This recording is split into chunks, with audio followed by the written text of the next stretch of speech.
أعوذ بالله من الشيطان الرجيم. بسم الله الرحمن الرحيم. قل إني أمرت أن أعبد الله مخلصا له الدين وأمرت لأن أكون أول المسلمين. قل إني أخاف إن عصيت ربي عذاب يوم عظيم. قل الله أعبد مخلصا له ديني فاعبدوا ما شئتم من دونه. قل إن الخاسرين الذين خسروا أنفسهم وأهليهم يوم القيامة ألا ذلك هو الخسران المبين. صدق الله العظيم. یہ سورہ زمر کی آیت نمبر 11 سے آیت نمبر 15 تک 5 آیتیں آپ حضرات کے سامنے تلاوت کی گئی ہے. گزشتہ کل کے درس میں یہ بات گزری ہے کہ اللہ پاک نے ان بندوں کو جو دنیا میں اللہ کی اطاعت میں اللہ کی رضامندی میں زندگی گزارتے ہیں ان سے فرمایا کہ للذین احسنوا فی ہذہ الدنیا حسنہ، جنہوں نے اس دنیا میں اللہ کے دین کے راستے میں محنت کی، اپنے اعمال کی حفاظت کی، ان کے لیے دونوں جہانوں میں اچھا بدلہ ہوگا، دنیا میں بھی اور آخرت میں بھی. اور اگر کسی کو دین کے تقاضوں پر چلنے میں مشکل ہو تو فرمایا میری زمین بڑی کشادہ ہے، ہجرت کر لو، اس جگہ کو چھوڑ دو جہاں تمہارے لیے نافرمانیوں سے بچنا مشکل، دین پہ چلنا مشکل، حرام سے بچنا مشکل، تو اللہ کی زمین کشادہ ہے، ہجرت کر لو، چلے جاؤ. اور جب انسان اپنی پرانی جگہ کو، جائے پیدائش کو، اپنے علاقے کو چھوڑتا ہے تو یہ آسان تو نہیں ہے. نئی جگہ جا کر زندگی شروع کرنا یہ بڑا صبر چاہتا ہے. تو اللہ پاک نے فرمایا اس کام میں جو صبر کر لے گا، راضی ہو جائے گا، تو میں اسے بے حساب اجر آخرت میں دے دوں گا، اس لیے کہ اس نے میرے لیے صبر کیا ہوگا. آج کی جو آیات ہیں اس میں اللہ پاک نے مخاطب کیا محبوب کائنات جناب رسول اللہ صلی اللہ علیہ وسلم کو، اور ان سے فرمایا کہ آپ میرے ان بندوں سے یہ چند باتیں کہہ دیجئے جو میں آپ سے کہہ رہا ہوں. ان آیات کا ترجمہ ہے قل، اے میرے حبیب صلی اللہ علیہ وسلم، انی امرت، بے شک مجھے حکم دیا گیا، ان اعبد اللہ، کہ میں اللہ ہی کی بندگی کروں، مخلصا لہ الدین، اس طور پر کہ دین کو اللہ کے لیے خالص کر کے، دین کو اللہ کے لیے خالص کر کے. یہ حکم کس کو ہے؟ حضور علیہ الصلاۃ والسلام کو. میں اللہ کی عبادت کرتا ہوں لیکن وہ عبادت ایسی ہے کہ اس میں عقیدہ اور ایمان اللہ کے لیے خاص ہے. وَأُمِرْتُ، اور مجھے حکم دیا گیا، لِأَنْ أَكُونَ أَوَّلَ الْمُسْلِمِينَ، کہ میں ہو جاؤں سب سے پہلے فرما برداروں میں سے، ماننے والوں میں سے.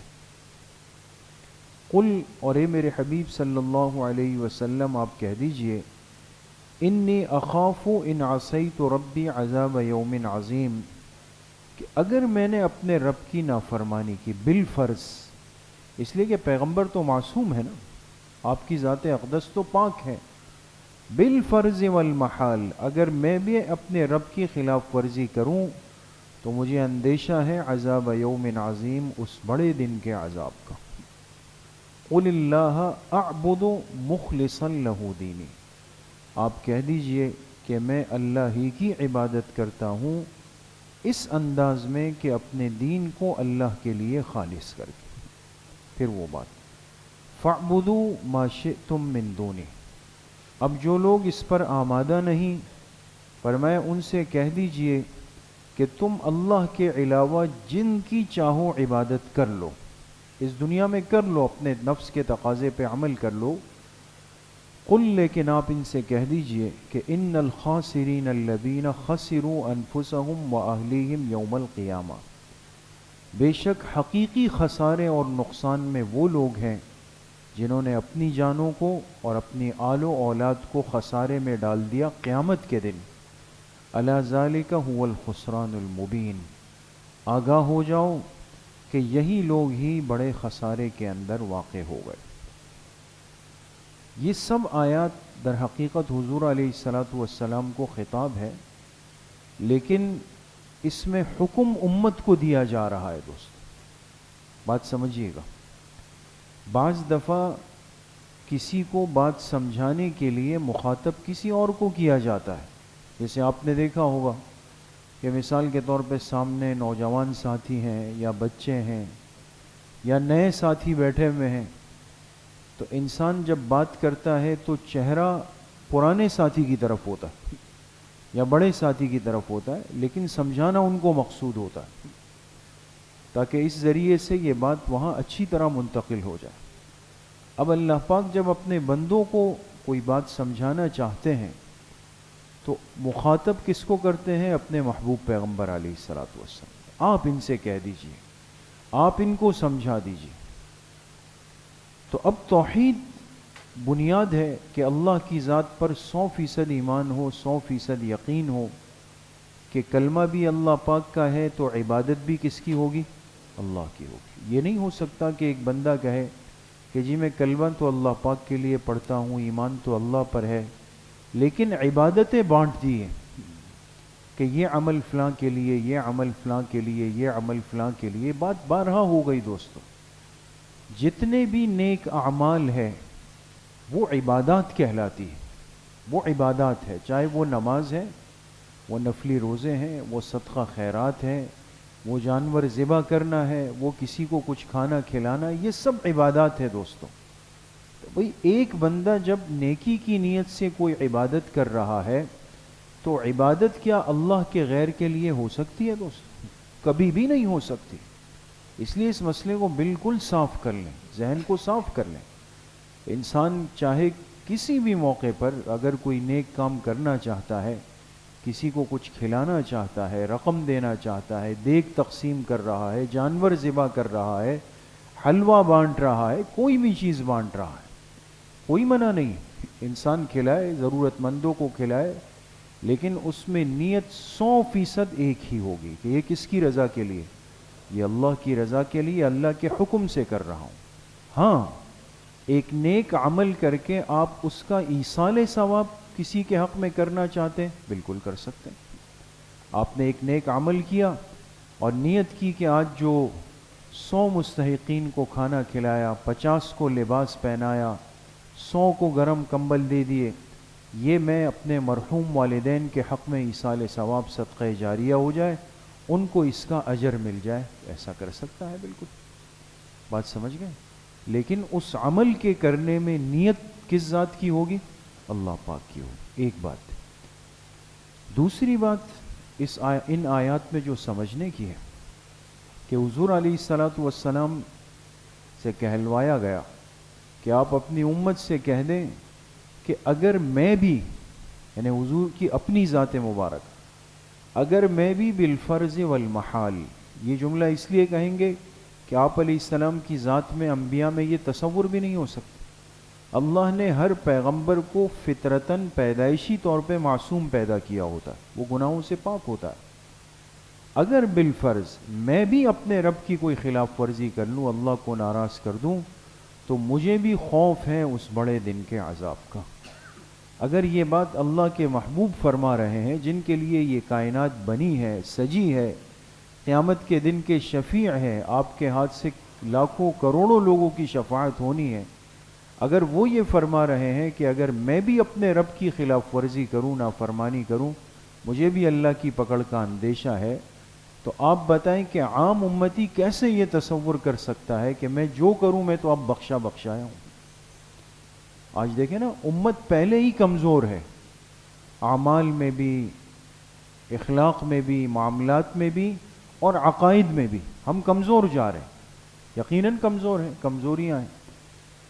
اب اس کے بعد بجائے اس کے کہ کچھ محنت اس پر ہو کہ ہمارا عقیدہ بن جائے، ایمان بن جائے، آخرت کا خوف پیدا ہو جائے، ہم معاملات کاروبار میں کچھ صفائی ستھرائی کرنے والے بن جائیں، اس کے بجائے میں بیٹھ کر مجمع کو یہ کہوں کہ نہیں جی آپ تو بس یہ ایک کام کر لیں تو بس آپ کو کوئی جہنم نہیں لے جا سکتا، آپ تو پھر سیدھا جنت کے اندر جائیں گے.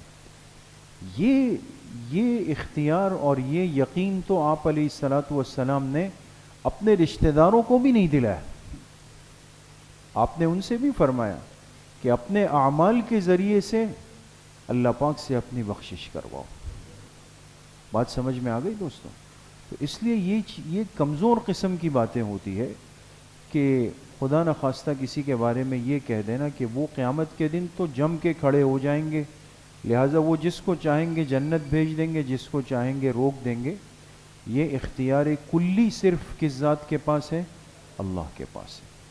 اللہ پاک قیامت کے دن شفاعت کا اختیار دیں گے. سب سے بڑی شفاعت جس کو شفاعت کبریٰ کہتے ہیں، حدیث پاک سے ثابت ہے، وہ اس امت کی خوش نصیبی ہے اور ہم سب کی، کہ وہ ہمارے محبوب کائنات جناب رسول اللہ صلی اللہ علیہ وسلم کو دی جائے گی، آپ کو دی جائے گی. اور آپ کے بعد تدریجاً انبیاء ہے، شہداء ہے، صالحین ہے، صدیقین ہے، والدین ہے، نیک لوگ ہیں، تدریجاً ایک سلسلہ چلتا ہوا نیچے کی طرف آ جائے. یہاں تک لکھا ہے کہ ایک آدمی اگر کسی کو پانی پلاتا تھا دنیا کے اندر، یہ نیک عمل اخلاص کے ساتھ کیا، اس کو بھی اللہ پاک فرمائیں گے کہ بھئی آپ کسی کے حق میں شفاعت کرنا چاہیں تو آپ بھی کر لیں.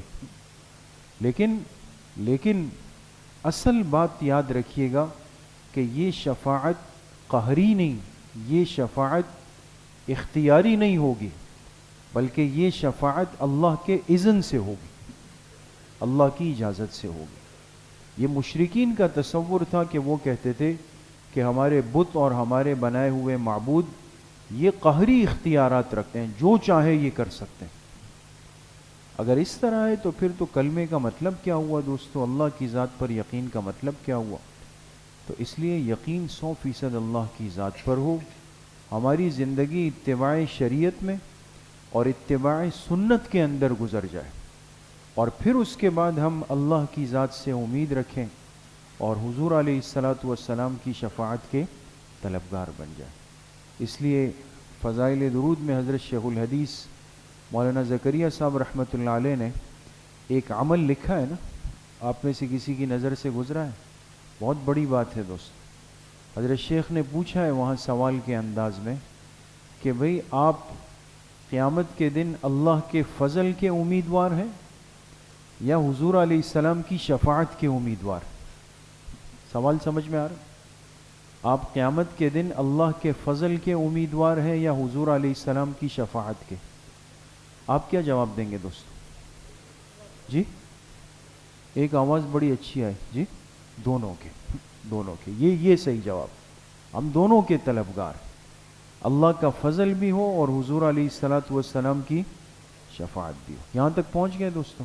اب اگلی بات، حضرت شیخ نے لکھا کہ جو بندہ یہ وظیفہ پابندی کے ساتھ روزانہ پڑھے گا، وہاں حضرت نے تعداد نہیں لکھی، ہمارے علماء نے لکھا کم سے کم 3 مرتبہ پڑھیں، زیادہ سے زیادہ 100 مرتبہ. بہت آسان ہے. وہ کیا ہے؟ لا الہ الا اللہ اللہم صلی علی محمد. آسان ہے مشکل ہے؟ آسان ہے، بالکل آسان ہے. لا الہ الا اللہ اللہم صلی علی محمد. حضرت شیخ الحدیث صاحب رحمۃ اللہ علیہ نے لکھا جو بندہ اس عمل کی روز پابندی کرے گا وہ قیامت کے دن اس کو اللہ پاک یہ دونوں نعمتیں عطا فرمائے، اللہ کا فضل بھی اس پر ہوگا، حضور علیہ الصلاۃ والسلام کی شفاعت بھی نہیں. تو ہم تو دونوں کے محتاج ہیں، ہم تو دونوں کے طلبگار ہیں کہ اللہ ہمارے ساتھ فضل فرما دے اور اللہ کے محبوب صلی اللہ علیہ وسلم کی شفاعت مل جائے، آپ کی معیت میں ہم سب جنت میں داخل ہو جائیں. اللہ کریم مجھے بھی آپ سب کو صحیح عمل کی توفیق نصیب فرمائے. الحمدللہ رب العالمین، والصلاۃ والسلام علی سیدنا.